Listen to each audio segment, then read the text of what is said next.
October the 17th sees the release of the new Coen Brothers film, Burn After Reading. Now, I think the Coens in the past have had the tendency to perhaps intellectualize the comedy out of their comedy films. What I mean by that is only they could presume to relocate Homer's Odyssey to Depression-era America and name the film after the film within a film of Preston Sturges' Sullivan's Travels. And I think sometimes once the sort of intellectual conceit has worn off, it perhaps ceases to be funny. And on more than one occasion I've heard myself saying, "It's funny, but why aren't I laughing?" But you certainly cannot say that about Burn After Reading. It's chock full of great characters, great actors playing great characters and having an awful lot of fun with their screen personas. Brad Pitt, George Clooney, John Malkovich, Tilda Swinton.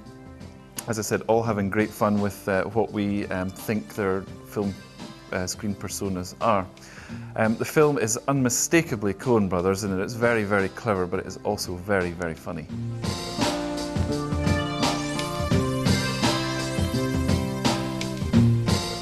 I don't suppose I need to say an awful lot about Brideshead Revisited, a very well-known work here in the UK. The main question, I suppose, is the new feature film version, which is released on October the 3rd, is it any good? Notwithstanding it wouldn't be on here at Filmhouse if it wasn't. It is good, yes. As someone who has neither read the source novel or seen the 80s TV version, I think the filmmakers have done an extremely good job at condensing what was in the TV version's case, 11 hours of television into 2¼ hours of screen time. And the filmmakers get some great performances from particularly the young cast, Matthew Good, Ben Whishaw and Hayley Atwell, and some sterling support from Emma Thompson and Michael Gambon as the Marchmain parents. I've read as well that some people beloved of the TV series actually are very warm, have received this adaptation very warmly. And I think for those of you who don't feel you have time to read novels or watch 11½ hours of television on DVD, then this is an extremely good way into a very important work of British literature.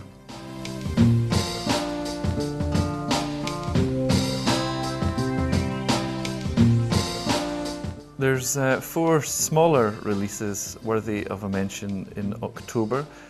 Firstly, from Turkey, Times and Winds, which is a beautifully photographed pastoral portrait of the life, rhythms and seasons of a remote Turkish village set around the lives of 3 children.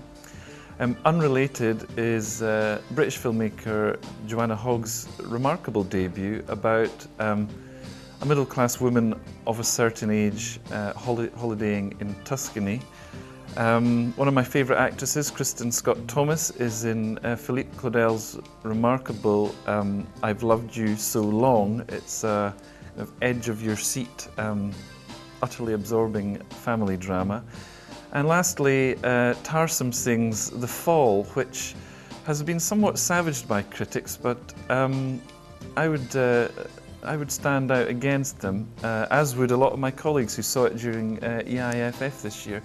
It's a very bizarre, it's sort of like a kid's film for adults, and it's definitely for adults because I think it's a 15 certificate. And it's a sort of paean to storytelling and the movies, basically. And it's very entertaining. It's kind of divine folly, really, but it's well worth a look.